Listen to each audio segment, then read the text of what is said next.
Air panas ini pun tertumpah di kaki anak sultan itu, guys. Pria miskin ini pun panik, dia pun langsung mengelapnya. Tapi anak sultan ini pun tidak merasakan kesakitan sama sekali. Padahal air itu sangat panas. Lalu dia pun meletakkannya lagi ke kakinya, dan dia pun tidak ada pengaruh sama sekali, guys. Pria miskin ini pun tahu bahwasanya kaki anak sultan itu lumpuh. Lalu dia pun menyiramnya lagi, sehingga asistennya pun sangat marah.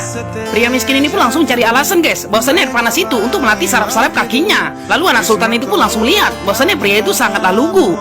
Dia pun bukannya marah, malah tersenyum melihat pelayannya itu, guys. Pria miskin ini pun menyuruh anak sultan itu untuk tidak manja. Dia pun harus bisa berdikari sendiri. Lalu dia pun menyuruhnya untuk mengangkat telepon. Anak sultan ini pun menyuruhnya untuk mengambil kuas di mulutnya. Lalu mereka pun langsung teleponan, guys.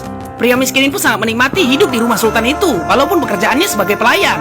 Akhirnya dia pun langsung melihat anak sultan itu sedang menonton berita yang sangat mengerikan. Dia pun langsung menggantinya ke acara yang dia sukai, guys. Anak sultan ini pun terkejut, baru kali itu dia melihat acara seperti itu. Dia pun tersenyum dan hatinya pun sangat senang. Akhirnya mereka pun langsung keluar dari rumah. Dia pun melihat mobil mewah itu berjejer, guys, berbaris. Pria ini pun mengatakan kepada anak sultan itu, bahwasanya apakah kamu tidak bosan hidup di rumah saja? Bagaimana jika kita keluar dan jalan-jalan? Pria ini pun mengajak anak sultan itu untuk jalan-jalan agar hidupnya lebih refresh. Anak sultan ini pun tersenyum, guys. Baru kali ini ada orang yang mengajaknya jalan-jalan. Dia pun meminta mobil mana yang akan dibawa. Pria ini pun menunjuk mobil yang paling mahal, guys. Akhirnya anak sultan ini pun setuju dan mereka pun langsung pergi. Pria miskin ini pun baru pertama kalinya menaiki mobil yang sangat mahal itu, guys. Akhirnya mereka pun langsung bawa anak sultan itu, sehingga asisten pribadinya pun sangat bingung mengapa dia berani membawa anak sultan itu pergi. Pria miskin itu pun selalu membuat hati bahagia anak sultan itu, guys. Mereka pun langsung datang ke acara lomba melukis. Anak sultan ini pun kagum melihat lukisan itu, guys. Padahal itu biasa saja. Pria miskin ini pun bingung mengapa anak sultan itu melihat lukisan itu seperti lukisan mahal saja. Dia pun melihat itu hanya coret-coretan. Lalu dia pun mengatakan, lukisan ini tidak ada menariknya sama sekali. Mengapa kamu mandanginya seperti itu? Ternyata lukisan itu telah dibeli oleh anak sultan ini, guys, sebesar 40 miliar.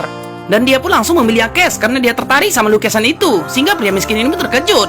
Sahabat anak sultan itu pun langsung datang. Dia pun ingin bertemu dengan anak sultan itu. Sahabatnya pun ingin mengomong sesuatu kepada anak sultan itu, bahwasanya ada yang tidak beres. Akhirnya sahabat ini pun mengatakan, mengapa kamu menjadikan pelayan pria itu? Dia adalah orang yang baru keluar dari penjara. Dia pun masuk penjara karena kasus mencuri, dan dia pun bisa membahayakan keselamatanmu. Sahabat ini pun sangat peduli dengan anak sultan itu, guys, karena dia merasa bahwasanya pelayan itu tidak cocok bersanding dengannya. Anak sultan ini pun memandangi pria itu dari jauh, guys. Dia pun merasa bahwasanya pelayannya itu sangat baik dan dia pun sangat menyukainya. Anak sultan ini pun mengatakan jika dia ingin berbuat jahat, tentu saja dia bisa karena aku hanya lumpuh. Tapi selama dia melayani saya sangat terhibur dan sangat senang karena tingkahnya sangat konyol dan juga dia lugu. Anak sultan ini pun tidak menghiraukan perkataan sahabatnya itu, guys, karena dia sangat menyayangi pelayannya itu. Ikuti terus pas selanjutnya ya, tapi stay video.